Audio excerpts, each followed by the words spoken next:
Say what you want about FiiO, but if one thing is for certain, then it's that this company is on top of the portable audio game.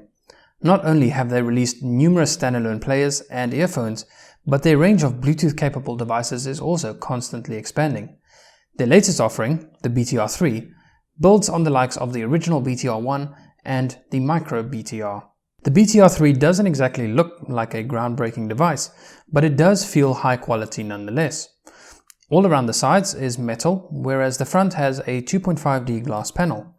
Using a combination of glass and metal in this way will pretty much always result in a device that looks quite premium, and the BTR3 is no exception to this. The bottom features the 3.5mm headphone jack as well as a USB Type-C port, which can be used to both charge the BTR3's internal battery as well as connecting the device to a computer, after which the BTR3 can act as an external sound card for that computer.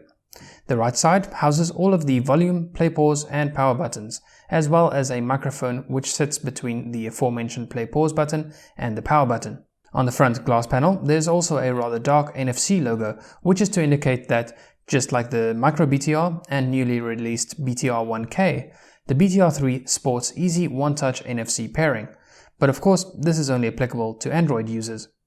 There's also a faintly visible FiiO logo, which lights up and is used to indicate various statuses of the BTR3. For example, when the BTR3 is connected to another device, then it will flash with a blue color once every 3 seconds.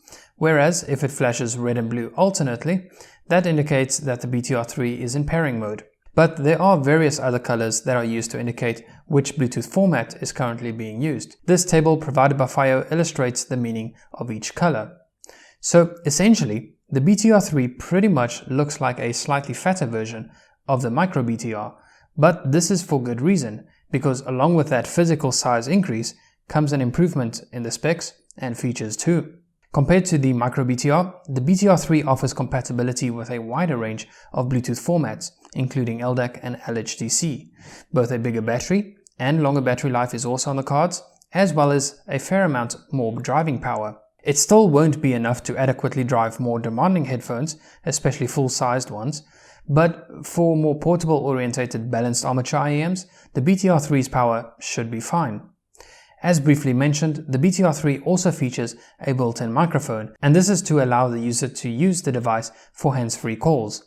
If you use these types of Bluetooth adapters with a phone, which most people are likely to do, then you often forego the ability to properly take calls. You see, if the Bluetooth adapter doesn't have a built-in mic, or it doesn't have an audio return channel within the headphone jack, then you won't be able to talk to the person on the other end, even if your headphone has an inline microphone on the cable. So by having a built-in mic, FiiO solved this issue and extended the functionality of the BTR3. But there are also some other features that are somewhat more hidden.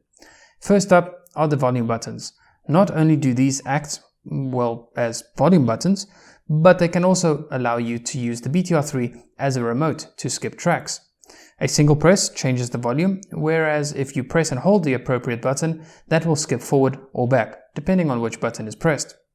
While this certainly works, it's a less than ideal solution, as it means that you have to continuously press the button to change volume.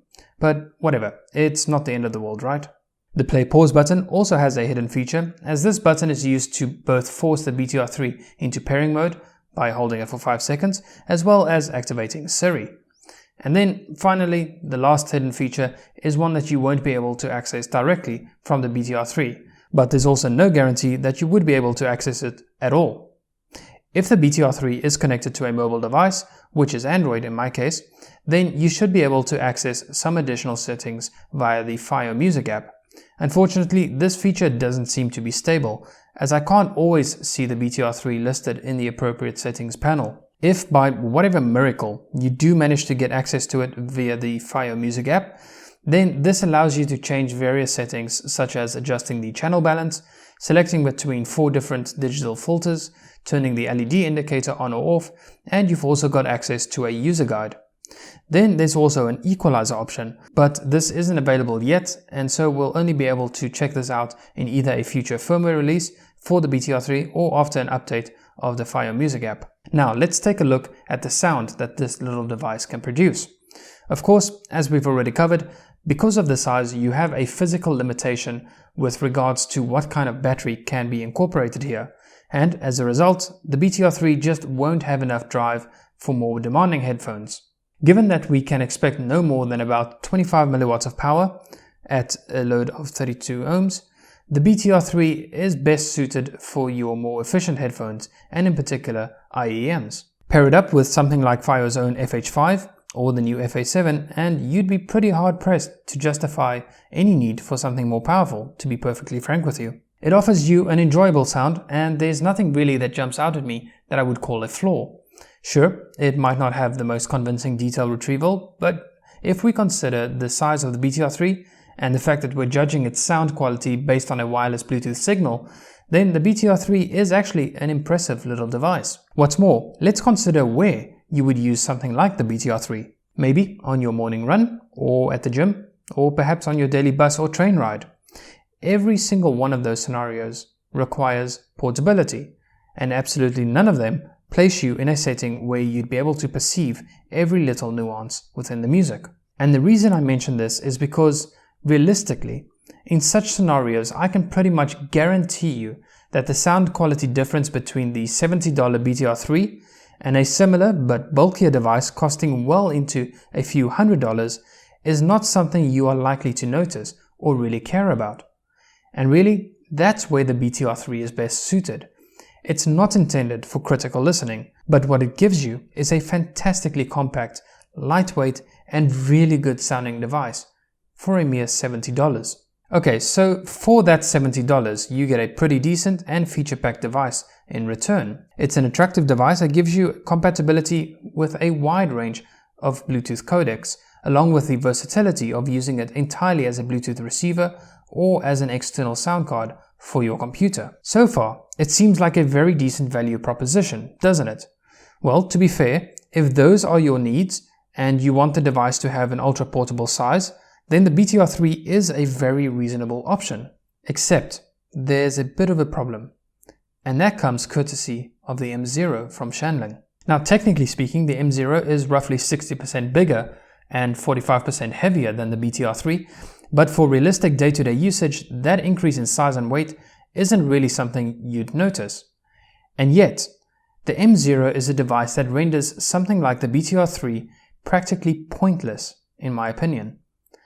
The M0 can do just about every single thing that the BTR3 can, apart from offering you a built-in microphone for the purpose of taking calls and easy one-touch NFC pairing. But in exchange for lacking those two relatively insignificant features, what the M0 offers you is a fully fledged touchscreen standalone music player.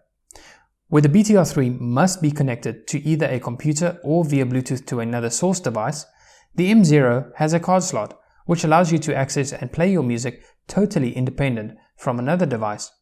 What's more, the M0 can output a little over 3 times the amount of power that the BTR3 can, into a 32 ohm load that is, and that makes it usable for a greater number of headphones and IEMs. And with the latest software update, the M0 can even show you the track and artist title of the current song playing when connected to a source device via Bluetooth. So you can get all of those advantages, and it'll only cost you a mere $40 more than what the BTR3 will. So really, if you can stretch your budget a little bit, the M0 just makes way more sense. If you can stretch your budget by yet another $40, you could get FiiO's M6, which, again, can do almost everything the BTR3 can, except for, again, the calling function and NFC pairing. But it ups the ante yet again by throwing in Wi-Fi connectivity and the ability to install streaming apps. Sure, in the end, the M6 does cost a little over double what the BTR3 does, but it's totally worth it, in my opinion. But of course, if you don't need any of that, if you don't need a standalone music player, or a touchscreen, or Wi-Fi connectivity, or access to streaming apps, well, then it really doesn't make much sense for you to be paying for those features. And in that event, I think the BTR3 is worthy of your consideration as a quality but still affordable Bluetooth adapter for your on-the-go music needs. So that brings us to the end of yet another review. Thanks so much for watching. If you've got any questions, go ahead, leave them down below. That's all from me for now, and I'll catch you in the next one. Cheers.